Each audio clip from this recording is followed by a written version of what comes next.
1,24,000 کم و بیش انبیاء و مرسلین تشریف لے گئے۔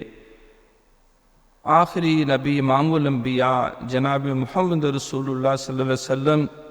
وہ بھی بظاہر پردہ فرما گئے، اور آپ کے اہل بیت طہار، خلفائے راشدین، عشرہ مبشرہ، اصحاب بدر، 1,40,000 کم و بیش صحابہ کرام، صحابیات رضوان اللہ تعالی علیہم اجمعین،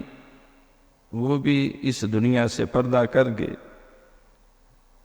حضور جتنے بڑے بڑے اللہ والے تشریف لائے، ائمہ اہل بیت، ائمہ فقہ شریعت، ائمہ مجتہدین، طریقت کے وہ خانوادے اور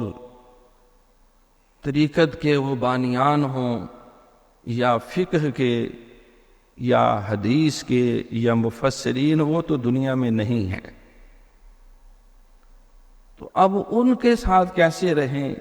جن کی صداقت پہ قرآن گواہ ہے، والذی جاء بالصدق وصدق بہ فاولئک ھم المتقون، جن کی معیت پہ حسبک اللہ ومن اتبعک من المؤمنین، کافی ہے آپ کے لیے اللہ اور اہل ایمان میں جو آج آپ کے ساتھ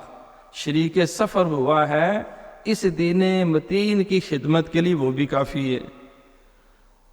تو ان سچوں کے ساتھ رہنے کا یہی طریقہ ہے کہ ان کا ذکر خیر کرو، ان کے ذکر کی محافل اور مجالس سجاؤ، ان کی تعلیمات پھیلاؤ،